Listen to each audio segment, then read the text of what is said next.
This is the next video in the chapter on stoichiometry of chemical equations. We just learned how to balance a chemical equation, and now we're going to add one extra special case when everything in the equation is an ionic compound.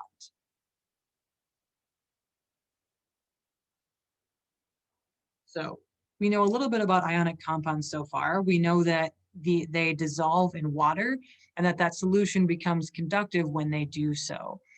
So the reason that happens is because when ionic compounds dissolve in water, they dissociate, meaning that the cations and the anions separate from each other and they remain in solution as charged particles. So let's look at a familiar compound and look at how this works. So this is sodium phosphate. We should all be able to name it by now. And we should be able to identify the cations and the anions. So sodium plus is going to be our cation in this molecule. We're going to use blue for the anions. We recognize this PO4 as a phosphate polyatomic anion that we have memorized. And then we also see this phase, and this phase doesn't say solid like we would expect to see for an ionic compound. This phase says aqueous, and aqueous compounds means it will dissociate. This is going to dissociate in solution. So if we were to draw what would happen to this compound in solution, it would show that we would separate the sodium pieces from the phosphate pieces, and they would each be aqueous. This is what dissociation looks like. But let's remember that we cannot create or destroy matter. We had 3 sodiums on this side. So we're not going to dissociate as a sodium 3 piece. Remember, each sodium separates by itself. So we have 3 individual sodium cations and 1 phosphate cation. So this is what it looks like when you have an ionic compound that is aqueous. It separates into 2 aqueous ions. There are a couple of exception cases, and you'll know them because they'll be listed as solids, where this doesn't happen. So in this molecule, silver chloride, silver 1 chloride, silver 1 is going to be our cation, chloride is going to be our anion, and then we see a solid as the phase, and if it says solid, that means this compound does not dissociate. So if you were to put this compound in water, it would still be a sodium chloride solid. So we need a way to represent these reactions that contain these sorts of ionic compounds to indicate these ions dissociating in solution. So let's make a note about that.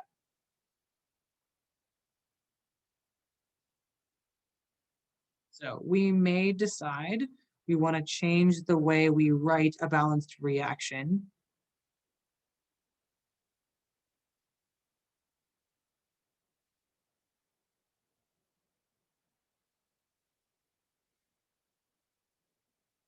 If we are dealing with a particular type of reaction that only has these ionic compounds in it.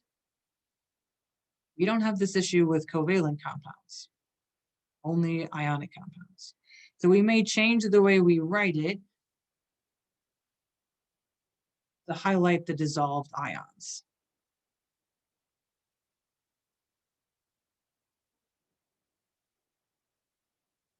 So to emphasize when something like this is happening. So let me show you how we do that. When we have a normal balanced equation, like we have just learned to do in the previous video, it is called a molecular equation, and that's always the place that we start. So here is an example molecular equation that is balanced.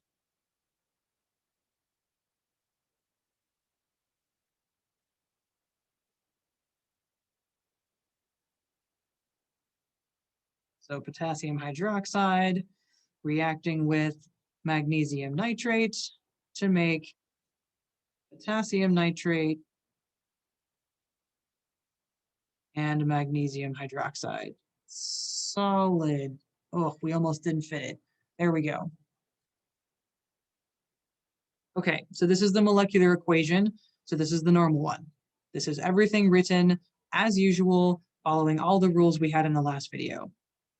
If we'd like to emphasize the fact that some of these ionic compounds dissociate in solution, we can write what's called an ionic equation.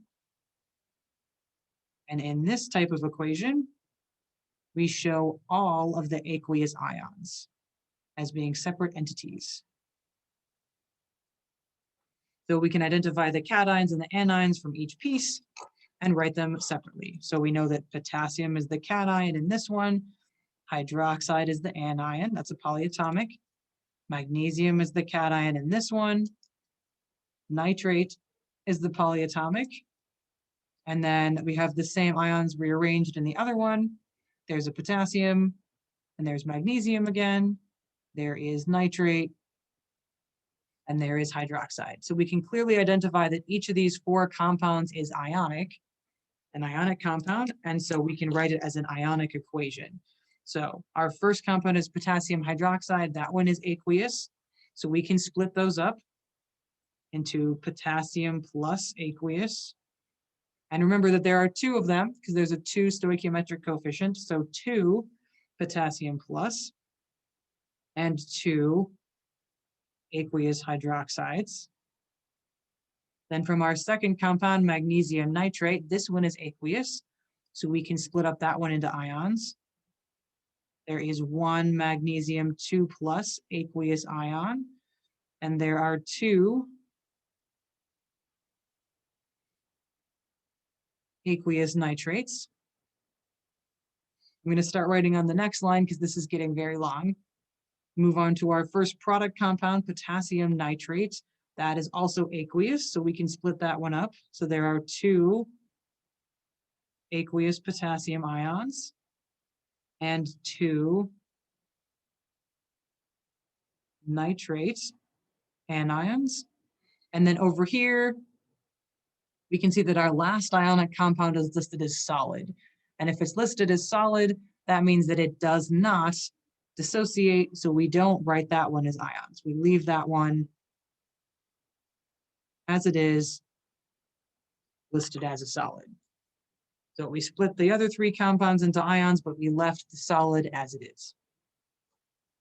Okay, so this is a really useful form of the equation because we can see all of the different ions that were formed, but you may have noticed that some of these ions are in here twice. So these 2 potassiums are on the reactant side and the product side, as are the 2 nitrates. And you may know from balancing that if something is listed on both sides, you can cancel it and only list it on once. So we can shorten this equation, which took me more than a full line to write, by leaving out these types of ions. So we have a special name for these. Ions that are in equal proportions on both sides are called spectator ions. These ions are unchanged from the reactant side to the product side. So we can leave them out happily and make our equation look a little bit shorter. So if we want to write the ionic equation but only include the significant parts that are not there on both sides, we can write what is called the net ionic equation. The simplified version that still includes information about the ions. And when we do this one, we are going to include none of the spectator ions.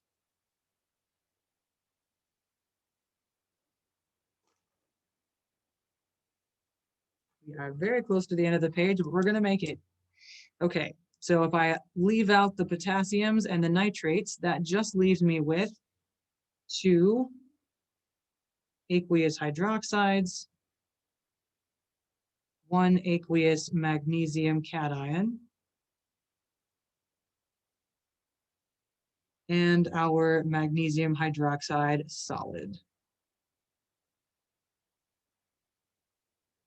So there are several different ways to write the same equation, and each of them may be called for in certain circumstances. The net ionic equation is obviously the shortest and gives us the most information about what sorts of chemical changes are actually happening.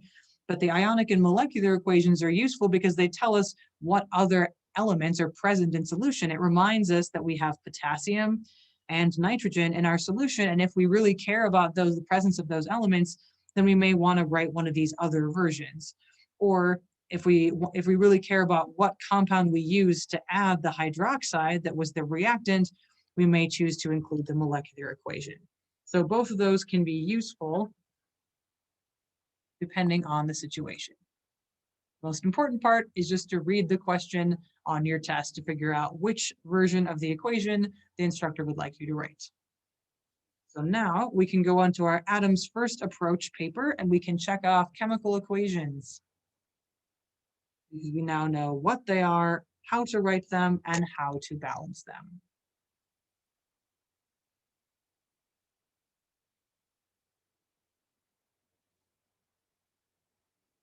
The next section of videos will be about the different types of chemical reactions.